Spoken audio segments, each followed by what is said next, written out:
Everyone नमस्ते। मैं हूँ करने वाले हैं board of open schooling and skill education Sikkim के बारे में। बहुत सारे बच्चे यहाँ पे एडमिशन लेते हैं, हमारे यहाँ से भी बहुत सारे बच्चे एडमिशन लेते हैं और बहुत सारे लोगों के, क्योंकि मैं यूट्यूब पे वीडियोस डालता हूँ तो बहुत सारे क्वेरीज आते हैं। तो उनमें से एक लोगों का क्वेरी रहता है कि सर यहाँ पे एग्ज़ाम कब होता है, एडमिशन कब लेना है और कैसे लेना है, इन सारी चीज़ों के बारे में। तो इसके बारे में भी हम डिटेल में बात करने वाले हैं। तो अगर हम बात करें board of open schooling Sikkim की, ये सिक्किम की बोर्ड है, ये एक स्टेट बोर्ड है। क्या है, ये एक स्टेट स्पॉन्सर्ड बोर्ड है। और मैक्सिमम लोगों का ये क्वेरी होता है कि सर ये बोर्ड जो है वैलिड है कि नहीं। तो इसके लिए मैं कहना चाहूँगा, ऊपर में एक टैब है रिकॉग्निशन एंड अप्रूवल, जैसे इस पर क्लिक करते हो तो आपको पता चल जाएगा। इन्होंने नॉर्मली बहुत कम बोर्ड जो है अपना डिटेल इस हिसाब से रिवील करती है। तो यहाँ पे इन्होंने सारी चीज़ें जितने भी अप्रूवल से अनाउल है सबको अच्छे से लिस्ट किया हुआ है, जिससे कि आपको पता चल जाए कहाँ कहाँ से इसको अप्रूवल मिला हुआ है। और आहिस्ता आहिस्ता मल्टीपल जगह से इन्हें अप्रूवल्स मिलते जा रहे हैं। तो आप अगर हम बात करें इस बोर्ड की, तो सिक्किम गवर्नमेंट ने इसे एस्टेब्लिश करवाई है 2020 में। तो आप देख सकते हो वहाँ पे वहाँ के असेंबली ने एक एक्ट पास करके, साथ के साथ मिनिस्ट्री ऑफ एजुकेशन से अप्रूव्ड बोर्ड है, जिस लोग को बोलते हैं कॉप्स एंड ऑल में अप्रूव्ड है कि नहीं। तो मैं कहना चाहता हूँ सबसे मेन होता है मिनिस्ट्री ऑफ एजुकेशन, जो कि वहाँ से अप्रूव्ड है। तो आप में से कोई किसी को भी चिंता करने की जरूरत नहीं। इसके लिए आप ये वाली वेबसाइट जो है वो विजिट कर सकते हो, education.gov.in। तो आपको यहाँ पे मिल जाएगा कि ये बोर्ड वैलिड है कि नहीं है। तो यहाँ से आपकी जो मैक्सिमम चीज़ें हैं वो आपको रिजॉल्व हो जाने वाली है। ओके, अब बात करेंगे इसमें आप जैसे क्लिक करते हो तो यहाँ पे आपको 44 नंबर पे आपको ये बोर्ड का आपको लिस्ट में नाम मिल जाएगा। कितने नंबर पे?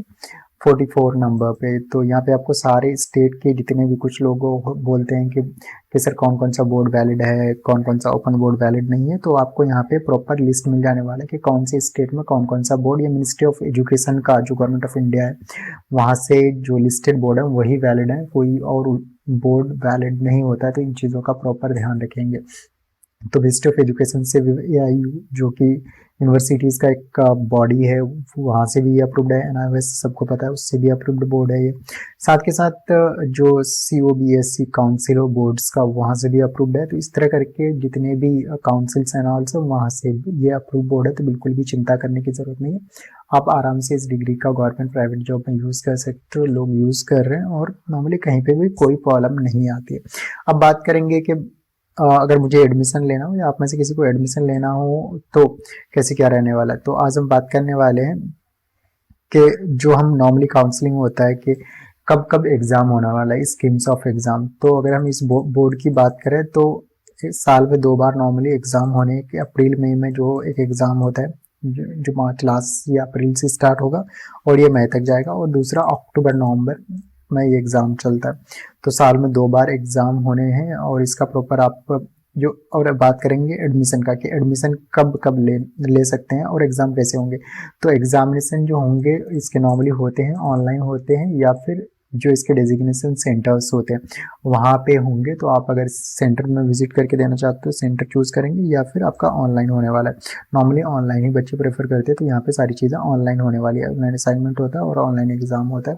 एग्ज़ाम में 2 तरह के क्वेश्चन होते हैं, एक MCQs होता है और लिख के अपलोड करने वाला होता है। तो सब्जेक्टिव ऑब्जेक्टिव दोनों होता है। तो कुछ लोग बोलते हैं कि ओनली सब्जेक्टिव, सॉरी ऑब्जेक्टिव होने वाला। तो ऑब्जेक्टिव नहीं, सब्जेक्ट ऑब्जेक्टिव भी होगा और सब्जेक्टिव भी होगा। अब एडमिशन का क्या रहता है, तो एडमिशन हमेशा चलता है। इसमें 12x24x7 यानी 12 महीने चलते हैं।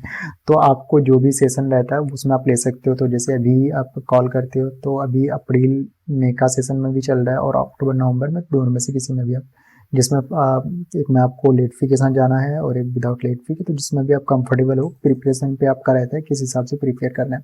अब कोई भी बच्चा एडमिशन यहाँ पे लेता है इस बोर्ड में, तो आपका जो एडमिशन रहता है वो 5 ईयर के लिए वैलिड रहता है। कितना? 5 साल के लिए। जो रजिस्ट्रेशन जो चार्ज जाता है उसमें 5 ईयर रहता है। तो सीनियर सेकेंडरी और सेकेंडरी दोनों का आपको 10वीं 12वीं का 5 साल के लिए वैलिड रहता है।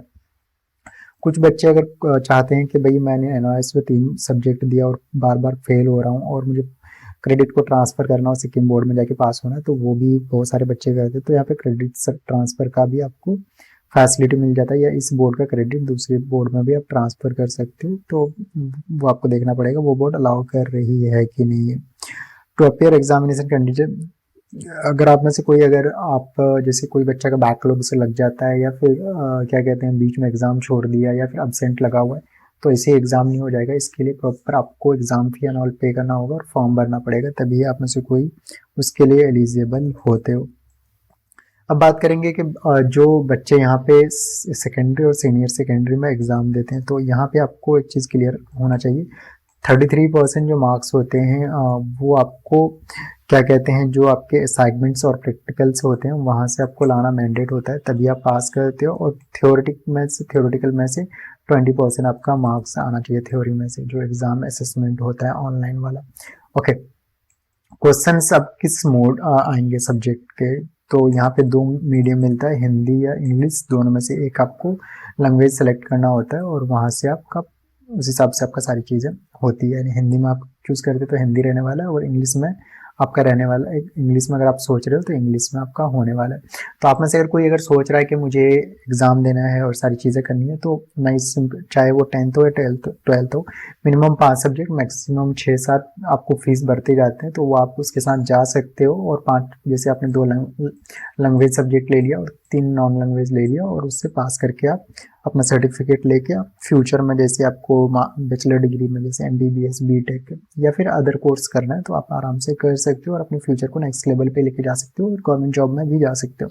तो सिंपली करना है कि आप में से अगर कोई सोच रहा है एडमिशन लेना है इस बोर्ड में, या फिर आपको एडमिशन काउंसलिंग से रिलेटेड कोई हेल्प चाहिए, तो मैं हूं अमन, कॉलेज सारथी की तरफ से। आप चैनल को लाइक करेंगे, सब्सक्राइब करेंगे, साथ के साथ स्क्रीन पे नंबर आ रहा है, तो आप में से फ्यूचर में किसी को भी स्कूल, कॉलेज, यूनिवर्सिटीज़ में एडमिशन चाहिए तो आप हमें कॉल कर सकते हो। हम ऑल ओवर इंडिया या इंडिया से बाहर भी बच्चों को हम हेल्प करते हैं एडमिशन के लिए, तो ये बिल्कुल फ्री रहने वाला है, कोई हम चार्ज नहीं करते।